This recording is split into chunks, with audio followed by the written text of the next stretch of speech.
नमस्कार। अध्ययन अड्डा यूट्यूब चैनल पर मैं दुष्यंत सिंह एक बार फिर से आप सभी लोगों का बहुत बहुत स्वागत करता हूं। उत्तर प्रदेश लेखपाल भर्ती परीक्षा के अंतर्गत हम ग्रामीण समाज एवं विकास का अध्ययन कर रहे थे और इससे संबंधित एक क्लास आप पहले देख चुके हैं। ग्रामीण विकास एवं समाज का यह दूसरा वीडियो है और इस वीडियो में हम प्रमुख रूप से बात करने वाले हैं लेखपाल के पद के विषय में। इसके साथ साथ हम लेखपाल के कार्यों के विषय में बात करेंगे। हम ये जानेंगे कि कौन कौन से प्रमुख दायित्व राजस्व विभाग के द्वारा लेखपाल को प्रदान किए जाते हैं और सबसे महत्वपूर्ण चीज़ कि लेखपाल से संबंधित दस्तावेज कौन कौन से होते हैं, कागजात कौन कौन से होते हैं, अभिलेख कौन कौन से होते हैं। इन सभी चीज़ों के बारे में इस वीडियो में हम विस्तार पूर्वक चर्चा करेंगे। तो बिना समय गंवाते हुए सीधा पॉइंट पर आते हैं और अपना क्लास स्टार्ट करते हैं। लेखपाल के पद परिचय के विषय में देखें तो सबसे पहला प्रश्न आपसे यही पूछा जा सकता है कि लेखपाल का जो पद है वो किस डिपार्टमेंट के अंतर्गत आता है, किस विभाग के अंतर्गत ये पद आता है।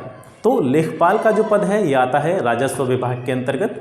राजस्व विभाग के अंतर्गत लेखपाल जो है एक ग्राम लेवल का ऑफिसर होता है, ग्राम लेवल का या ग्राम स्तर का अधिकारी होता है। ठीक है, पहला प्रश्न आपसे यही पूछा जा सकता है। तो लेखपाल कौन है भैया? राजस्व विभाग के अंतर्गत ये एक पद है और ये पद किस लेवल का है? ग्राम लेवल का। ठीक है, लेखपाल राजस्व विभाग के अंतर्गत ग्राम स्तर का एक अधिकारी होता है। इसको अलग अलग स्थानों पर अलग अलग समय पर अलग अलग नामों से पुकारा गया। जैसे आपने नाम सुना होगा शान बोगारू, ठीक है, कारनाम अधिकारी, पटवारी, ये अलग अलग नाम हैं लेकिन सारे नाम एक ही चीज़ की ओर संकेत करते हैं, लेखपाल की ओर। ठीक है, लेखपाल कह लीजिए, पटवारी कह लीजिए, शान बोगारू कह लीजिए, कारनाम अधिकारी कह लीजिए, ये सभी एक ही चीज़ के नाम हैं अलग अलग स्थानों पर और अलग अलग समय पर। ठीक है, जैसे अब पुराने समय से देखें तो लेखपाल या पटवारी इनके नामों में भी समय समय पर परिवर्तन होता रहा है, तो ये सारे नाम एक ही चीज़ की ओर संकेत करते हैं। ठीक है, पटवारी प्रणाली की हिस्ट्री को अगर देखें तो हम पाते हैं कि जो पटवारी सिस्टम था, पटवारी प्रणाली थी, ये प्रारंभ कहाँ से हुई? ये प्रारंभ होती है शेरशाह सूरी के समय से। ठीक है, सबसे पहले शेरशाह सूरी के समय में इस प्रणाली का जो है उद्भव देखने को मिलता है। शेरशाह सूरी के बाद में आपका समय आता है मुगल काल, और मुगल काल में भी देखें तो हम स्पेसिफिक रूप से बात करेंगे अकबर के समय में। तो अकबर के समय में आप जानते हैं अकबर के नवरत्न थे और नवरत्नों में से एक नाम टोडरमल का भी था। ठीक है, टोडरमल का कार्य क्या था? ये अकबर के दरबार में भू अभिलेख मंत्री था, यानी ज़मीन से जुड़े हुए जितने भी दस्तावेज होते हैं, अभिलेख होते हैं, कागजात होते हैं, उनकी देखरेख करने का कार्य टोडरमल किया करता था। तो टोडरमल ने ही जमीन संबंधी कार्यों के निष्पादन के लिए, जमीन से संबंधित जितने भी कार्य थे, जमीन का रख रखाव, उनका डॉक्यूमेंटेशन, इन सभी के लिए एक नए पद की स्थापना की जिसे पटवारी कहा गया। ठीक है, यहाँ तक चीज़ें आपकी समझ में आ गई होंगी। शेरशाह सूरी के समय में पटवारी प्रणाली स्थापित होती है। इसके बाद में मुगल काल में इसको थोड़ा और बढ़ावा मिलता है और मुगल काल में भी अगर हम बात करें तो अकबर के समय में इसको बढ़ावा मिला और अकबर के जो भू अभिलेख मंत्री था टोडरमल, उसके द्वारा ज़मीन संबंधी जितने कार्य होते थे उन कार्यों को अच्छी तरीके से संपादित करने के लिए पटवारी पद की स्थापना की गई। ठीक है, ये इसकी हिस्ट्री हो गई। इसके बाद में जो मुगल काल आता है, मुगल काल के बाद में आता है आपका ब्रिटिश काल। ब्रिटिश काल में भी जो पटवारी प्रणाली थी, ठीक है, पटवारी व्यवस्था जो थी, इसमें कुछ छोटे मोटे परिवर्तन होते रहे लेकिन इसे समाप्त नहीं किया गया। ये पद जो है वो जारी रहा। फिर धीरे धीरे समय और गुजरता है। 1918 में विधिवत रूप से तरीके से लेखपालों की नियुक्ति की जाने लगी। 1918 से आपसे प्रश्न पूछा जाए कि लेखपालों की विधिवत तरीके से नियुक्ति कब से की जा रही है, तो 1918 से इसकी नियुक्ति की जा रही है। ठीक है, लेखपाल जो होता था गांवों में सरकार के प्रतिनिधि के रूप में, सरकार के रिप्रेजेंटेटिव के रूप में कार्य करता था, यानी सरकार की जितनी योजनाएं हैं उन्हें कृषकों तक, किसानों तक या जनता तक पहुंचाना और जनता की समस्याओं को या किसानों की समस्याओं को सरकार तक पहुंचाना, ये मीडिएटर का जो काम होता था, प्रतिनिधि के रूप में जो काम था, वो लेखपाल का 1918 से प्रारंभ हुआ। यूपी में पहले ऐसे वर्तमान में आपकी जो वैकेंसी आई है वो लेखपाल के नाम से आई है। ठीक है, राजस्व लेखपाल। इससे पहले लेखपाल को पटवारी कहा जाता था यूपी में इसको पटवारी कहा जाता था, लेकिन बाद में इसका नाम पटवारी से बदल करके क्या कर दिया गया, लेखपाल कर दिया गया। तो प्रश्न आपसे पूछा जाता है कि पटवारी का जो पद था यूपी में वो किसके समय में समाप्त हुआ। तो चौधरी चरण सिंह के समय में ये जो पद था पटवारी वाला ये समाप्त कर दिया गया और पटवारी का नाम बदल करके क्या कर दिया गया, लेखपाल कर दिया गया। अब कुछ राज्यों की स्थिति के अनुसार पटवारी के नामों को देखते हैं। जैसे अगर बात करें हम आंध्र प्रदेश की, कर्नाटक की, पश्चिम बंगाल और पाकिस्तान जो हमारा पड़ोसी देश है, ठीक है।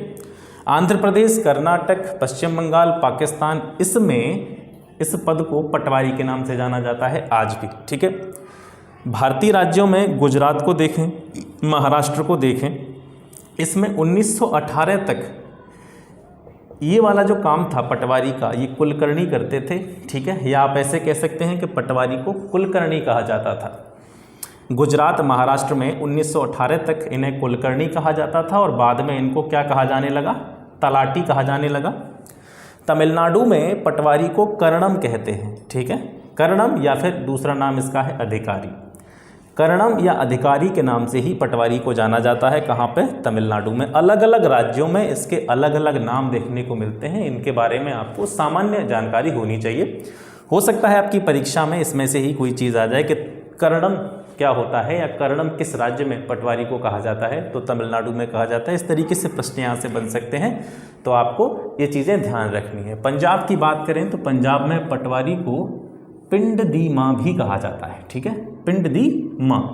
इसके अलावा वैसे पटवारी ही होता है वहाँ पे भी, पंजाब में भी इसे पटवारी ही कहा जाता है, लेकिन इसके साथ साथ इसको पिंड दी माँ के नाम से भी जाना जाता है। उत्तराखंड में पटवारी का काम राजस्व पुलिस की तरह होता है, या फिर हम कह सकते हैं पटवारी को राजस्व पुलिस कहा जाता है, ठीक है। राजस्थान में वर्तमान समय में भी इसको पटवार कहा जाता है, पटवारी नहीं, ठीक है। पटवारी की बात नहीं हो रही है, मैं बात कर रहा हूँ पटवार की। राजस्थान में इसको लेखपाल नहीं कहा जाता है। आपने देखी होगी राजस्थान की जो भर्ती आती है पटवारी की, उसको क्या कहते हैं, पटवार कहते हैं, राजस्थान पटवार, ठीक है। पटवार से पहले राजस्थान में इस पटवार से पहले इसको क्या कहा जाता था, हाकिम साहब कहा जाता था। पटवारी को क्या कहा जाता था, हाकिम साहब कहा जाता था। और हाकिम साहब के बाद में अब वर्तमान समय में राजस्थान में इस पद को पटवार के नाम से जाना जाता है। पटवारी क्या होता है, किसानों का प्रथम प्रशासनिक प्रतिनिधि। पटवारी को हम किसानों के पहले प्रशासनिक प्रतिनिधि के रूप में जानते हैं। प्रतिनिधि, रिप्रेजेंटेटिव, जिसके बारे में अभी बता रहा था, यानी कि जो शासन की योजनाएं हैं उनको किसानों तक, जनता तक लाना और जनता की समस्याओं को शासन तक पहुंचाना, ठीक है। किसानों की समस्याओं को शासन एवं प्रशासन तक पहुंचाने का कार्य। इसके अलावा जो शासन की योजनाएं आएंगी जनता के लिए, किसानों के लिए, उनको शासन से कहां तक लाना, किसान और जनता तक लेके आना। ये प्रतिनिधि का कार्य होता है, ठीक है। कौन सा प्रतिनिधि, प्रशासनिक प्रतिनिधि। तो पटवारी क्या होता है, किसानों का सबसे पहला प्रशासनिक प्रतिनिधि माना जाता है। लेखपाल का जो पद है, ठीक है, ये ग्रुप सी की पोस्ट होती है, ठीक है, सी ग्रुप की पोस्ट होती है। और यूपी भू राजस्व अधिनियम 1901 की धारा 23 में इस पद के बारे में बताया गया है। ये प्रश्न डायरेक्टली पूछा गया था पिछली परीक्षाओं में, ठीक है, कि लेखपाल का जो पद है उत्तर प्रदेश भू राजस्व अधिनियम की किस धारा में इसके बारे में बताया गया है। तो उत्तर प्रदेश भू राजस्व अधिनियम 1901 की धारा 23 में लेखपाल के पद को परिभाषित किया गया है और ये संवर्ग तृतीय का पद है, ग्रुप सी का पोस्ट है। यूपी में जो भर्ती होती है लेखपाल की, तो वो किसके आधार पर होती है, लेखपाल सेवा नियमावली। तो यूपी में लेखपालों की भर्ती के लिए जो लेखपाल सेवा नियमावली थी वो कब से लागू है, 2006 से लागू है। इतनी सारी जानकारियां आपको लेखपाल के पद से संबंधित याद रखनी है। अब इसके बाद में हम बात करेंगे लेखपाल के प्रमुख कार्य एवं उसके दायित्वों के बारे में। लेखपाल के कार्यों से संबंधित सबसे पहला प्रश्न आपसे यही पूछा जा सकता है कि लेखपाल के कार्यों का विवरण किस दस्तावेज में दिया होता है। तो लेखपाल के कार्यों का जो विवरण दिया होता है वो दिया होता है लैंड रिकॉर्ड्स मैनुअल में, ठीक है। लैंड रिकॉर्ड्स मैनुअल क्या है, ये एक दस्तावेज है, एक डॉक्यूमेंट्स है, इसमें लेखपाल के कार्यों के बारे में बताया जाता है। इसके अलावा लेखपाल के प्रमुख कार्यों को देखते हैं। लेखपाल प्रत्येक माह हर महीने तहसील में अपनी उपस्थिति दर्ज कराएगा और इस उपस्थिति की कोई निश्चित तारीख नहीं होती है। ये उपस्थिति किसके आधार पर की जाती है? तहसीलदार के आधार पर। ठीक है, यानी कि लेखपाल को तहसील में कब अपनी उपस्थिति देनी है इसका निर्धारण कौन करेगा? तहसीलदार करेगा। ठीक है, इसके अलावा अगर ग्रामीण क्षेत्रों में बाढ़ आ जाती है, सूखे की स्थिति उत्पन्न हो जाती है, या फिर मौसम खराब हो गया, तेज़ बारिश हो गई, ओलावृष्टि हो गई, उससे फसल को नुकसान पहुंच गया, फसलों में कोई रोग आ गया, इसके अलावा मनुष्यों में या पशुओं में कोई संक्रामक रोग फैल गया ग्रामीण क्षेत्र में, या फिर फसलों में आग लग गई, गांव में आग लग गई, इन सारी चीज़ों की जो रिपोर्ट होती है उसको लेखपाल किसको भेजता है? रजिस्ट्रार कानूनगो को भेजता है। ठीक है, इन सभी रिपोर्ट्स को लेखपाल रजिस्ट्रार कानूनगो के लिए भेजता है। जैसे आपने देखा होगा कि कभी कभी ओलावृष्टि के कारण या फिर किसी फसली रोग के कारण फसलों को नुकसान पहुंचता है, उनकी पैदावार को नुकसान पहुंचता है, तो सरकार उनके लिए क्या करती है? सरकार उनके लिए एक धनराशि भेजती है सभी किसानों को क्षतिपूर्ति के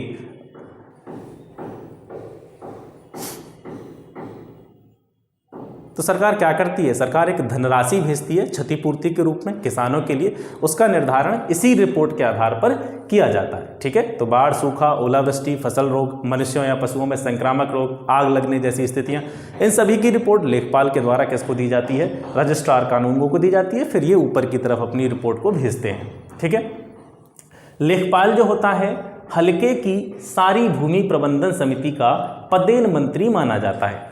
ठीक है, हल्का क्या होता है? जैसे जिला हो गया, जिले को तहसील में बांट दिया, तहसील को किस में बांट दिया? हलकों में बांट दिया, और फिर हलकों को गांव में बांट दिया। तो आप जनरली ये समझ सकते हैं कि जैसे एक हलका जिसका दायित्व किसको दिया गया? लेखपाल को दिया गया। इस हलके के अंतर्गत वो अपने कार्यों को संपादित करेगा।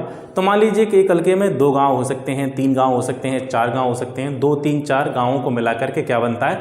एक हलका बनता है। तो जो लेखपाल होता है अपने हलके की जितनी भी भूमि प्रबंधन समिति होती है उसका पदेन मंत्री के रूप में ये कार्य करता है। ठीक है, ग्राम पंचायत की भूमि पर अगर किसी कारणवश कोई अतिक्रमण कर लेता है, उसको घेर लेता है, ठीक है, तो उसके अतिक्रमण की सूचना को कलेक्टर तक पहुंचाने का कार्य भी किसका है? लेखपाल का है। ठीक है, अब लेखपाल से संबंधित कुछ प्रमुख कागजातों भू अभिलेखों को देखते हैं।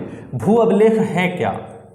भू अभिलेख किसे कहते हैं? लेखपाल के अधिकार क्षेत्र में, ठीक है, जो लेखपाल का अधिकार क्षेत्र है, अधिकार क्षेत्र में जितने भी गांव आते हैं, लेखपाल के अधिकार क्षेत्र में जितने भी गांव आते हैं, उन गांवों में जितनी भी भूमि होती है, खेती होती है, उस खेती से संबंधित जो डॉक्यूमेंट होते हैं, कागजात होते हैं, उनको हम कहते हैं भू अभिलेख। ठीक है, तो भू अभिलेखों में सबसे पहले आता है जमाबंदी। इनको आप थोड़ा सा ध्यान से देखिएगा। जैसे आप जमाबंदी के बारे में यहाँ पढ़ेंगे, खसरा हो गया आपका, ठीक है, खतौनी हो गई, इन सभी से संबंधित प्रश्न आपकी परीक्षा में लगातार आते रहते हैं। तो जमाबंदी जो है, जमाबंदी में क्या होता है? किसान की जितनी भी ज़मीन होती है उसका विवरण इस जमाबंदी में होता है।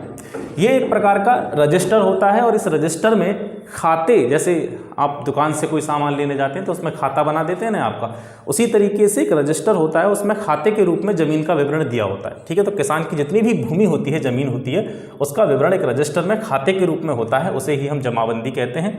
इसकी 2 प्रतियाँ होती हैं जमाबंदी की। ठीक है, 2 प्रतियों में ये रखा जाता है। तो इसकी जो एक प्रति होती है किसान की भूमि का जिसमें विवरण दिया होता है, उसकी जो एक प्रति होती है वो तहसील कार्यालय में जमा रहती है और दूसरी प्रति किसके पास रहती है? लेखपाल के पास रहती है। ठीक है, दूसरी प्रति लेखपाल के पास रहती है। अब यहाँ से प्रश्न ये आता है कि जो जमाबंदी है इसका कितने समय में नवीनीकरण किया जाना आवश्यक है? नवीनीकरण मतलब मान लो रजिस्टर में किसान की भूमि का विवरण दिया हुआ है, तो 2 साल हो गए, 3 साल हो गए, 4 साल हो गए, तो उसकी जो भूमि है या तो बढ़ सकती है, घट सकती है। बढ़ने घटने का मतलब क्या है? किसान ने कोई ज़मीन अपनी बेच दी किसी दूसरे को, या फिर उसने और ज़्यादा भूमि खरीद ली या कुछ अन्य भूमि का भाग उसने खरीद लिया, तो उसकी भूमि में क्या हुआ? परिवर्तन हुआ। तो इसी कारण इस परिवर्तन को नियमित करने के लिए हर एक 4 वर्ष में, ठीक है, ध्यान रखेंगे, हर एक 4 वर्ष में इस जमाबंदी का क्या किया जाना चाहिए? नवीनीकरण किया जाने का प्रावधान किया गया है। ठीक है, इसके बाद में आता है आपका खसरा। खसरा जो होता है कृषि संबंधी एक कानूनी दस्तावेज होता है। ठीक है, कृषि से संबंधित एक कानूनी दस्तावेज होता है। गांव के नक्शे, गांव का जो नक्शा होता है, अब गांव के नक्शे के किस संदर्भ में बात कर रहे हैं? गांव का नक्शा एक तो होता है घरों का नक्शा और एक होता है गांव के खेतों का नक्शा।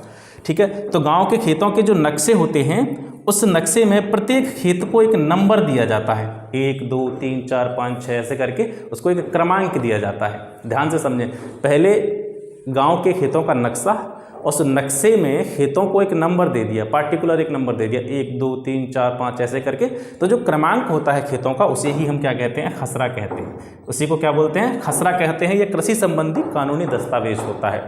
इसके अलावा एक प्रश्न आपसे पूछा जा सकता है, मैं गाँव के नक्शे की बात कर रहा हूँ, ठीक है। गाँव का नक्शा, यहाँ गाँव के घरों के नक्शे की बात नहीं हो रही है, गाँव की जो ज़मीन है, गांव की जो भूमि होती है उसके नक्शे की बात हो रही है। तो गांव का जो भूमि वाला नक्शा होता है उसको क्या कहा जाता है, सजरा कहा जाता है, ठीक है। गांव का भूमि का जो नक्शा होता है, खेतों का जो नक्शा होता है उसको सजरा कहा जाता है। तो सजरा में हर एक खेत को एक नंबर दिया जाता है, क्रमांक दिया जाता है, और उसी क्रमांक को हम खसरा कहते हैं। और खसरा कृषि से संबंधित क्या होता है, कानूनी दस्तावेज होता है।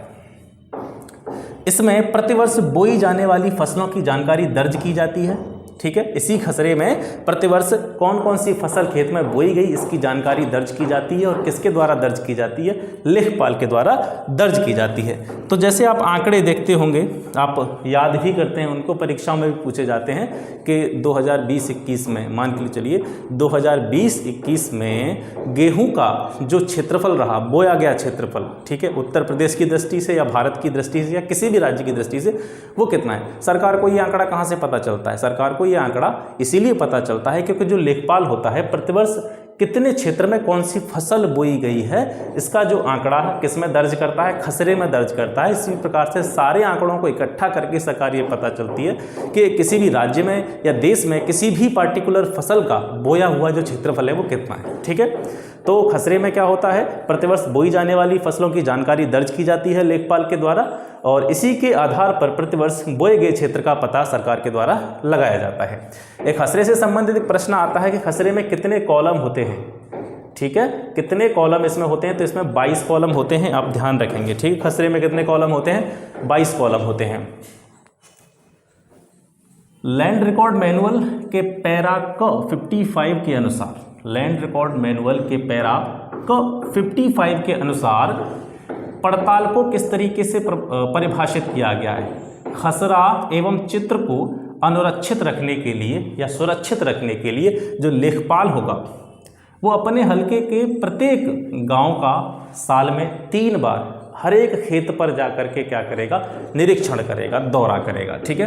खसरा एवं चित्र को अनुरक्षित करने के लिए लेखपाल का कर्तव्य है कि वह अपने हलके के हर एक गांव में हर एक खेत पर जाकर के साल में कम से कम 3 बार उनका दौरा करे, उनका जो है पड़ताल करे, ठीक है। इसी को क्या कहा जाता है, पड़ताल कहा जाता है। पड़ताल किसे कहा जाता है, लेखपाल के द्वारा लैंड रिकॉर्ड मैनुअल के पैरा क 55 के अनुसार अपना हलका जो होता है लेखपाल को दिया जाता है, उसमें जितने गांव होते हैं उन गांवों में जितने खेत होते हैं उन खेतों का साल में 3 बार उसको दौरा करना पड़ता है। इस दौरे को क्या कहते हैं, हम पड़ताल कहते हैं, ठीक है। अब पड़ताल 3 तरह की होती है, 3 तरह की पड़ताल होती है। कौन कौन सी, प्रथम पड़ताल जो होती है उसको खरीफ पड़ताल कहते हैं, ठीक है। ये 3 फसलों की जो प्रकार हैं आपको पता होगा, रबी, खरीफ, जायद, आप सभी ने पढ़ी होंगी। तो प्रथम पड़ताल को खरीफ पड़ताल कहते हैं। ये 10 अगस्त से शुरू होती है, यानी लेखपाल इसका जो दौरा करता है वो 10 अगस्त से स्टार्ट करता है, ठीक है, सभी खेतों का। और दूसरी पड़ताल जो होती है वो रबी की पड़ताल होती है, ये 1 जनवरी से स्टार्ट होती है। और तीसरी पड़ताल जायद की पड़ताल होती है, ये 1 मई से स्टार्ट होती है, ठीक है। तो 3 तरह की हो गई ना, 3 बार ऐसे, एक बार खरीफ के टाइम पे, एक बार रबी के टाइम पे, एक बार जायद के टाइम पे। तो लेखपाल जो होगा अपने हलके में जितने गांव होंगे उन गांवों में जितनी भूमि होगी उसका साल में 3 बार क्या करेगा, दौरा। इसी को क्या कहेंगे, पड़ताल। पड़ताल 3 तरह की होती है जिसके बारे में आपने अभी जाना। इसके बाद में आता है आपका खतौनी। खतौनी क्या होता है, ये एक वार्षिक रजिस्टर होता है। खतौनी क्या होता है, वार्षिक रजिस्टर होता है। इसका वर्णन धारा 33 में किया गया है। यूपी का जो भू राजस्व अधिनियम है, ठीक है, उत्तर प्रदेश भू राजस्व अधिनियम में खतौनी का वर्णन कहीं भी देखने को नहीं मिलता है। तो आपसे प्रश्न पूछे कि क्या यूपी भू राजस्व अधिनियम में खतौनी को परिभाषित किया गया है, तो इसका उत्तर है नहीं। खतौनी में क्या होता है, कोई भी एक परिवार हो गया या कोई एक व्यक्ति हो गया, कोई फैमिली या कोई व्यक्ति, उसकी पास कितनी ज़मीन है उस ज़मीन की सूची इस खतौनी में दी जाती है, ठीक है।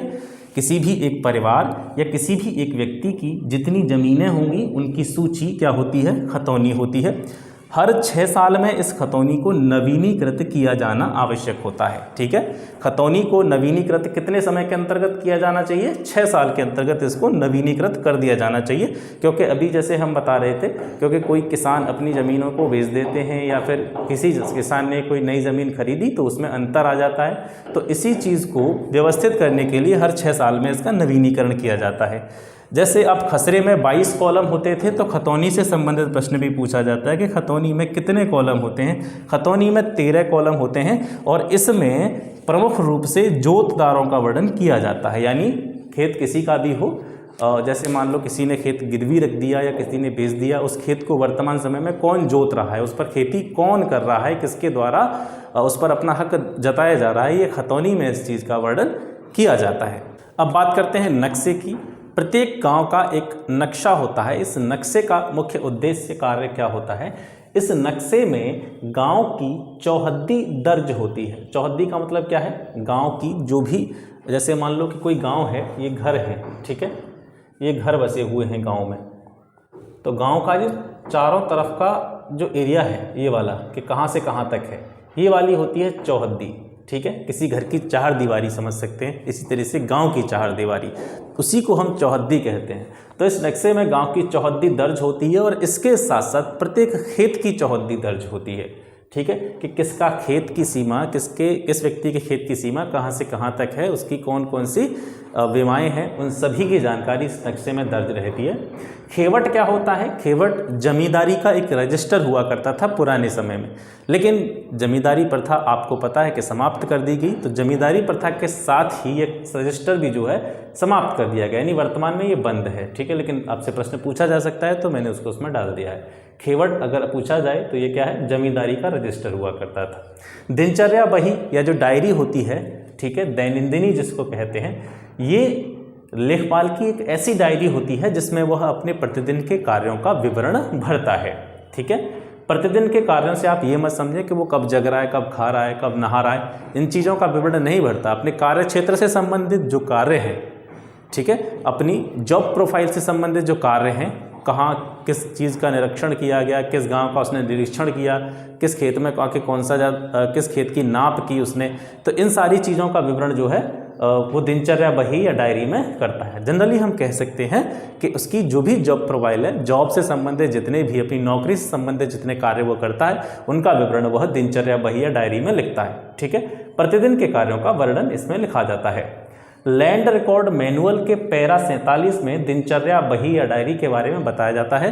ये प्रश्न आप याद करें यहाँ से, इस पॉइंट को, ये आ सकता है आपकी परीक्षा में कि दिनचर्या बही या डायरी का विवरण लैंड रिकॉर्ड मैनुअल की किस पैरा में मिलता है। तो ये पैरा 47 में इसका वर्णन किया गया है। ठीक है, इसकी जो समयावधि होती है इस डायरी की, कब से स्टार्ट होती है ये, तो 1 अगस्त से चलती है। ये 31 जुलाई तक इसका जो है समय रहता है, लास्ट समय। 1 अगस्त से 31 जुलाई का समय जो होता है ये कृषि वर्ष के रूप में जाना जाता है। ठीक है, तो इसकी जो स्टार्टिंग 1 अगस्त से होती है और 31 जुलाई तक ये चलता है।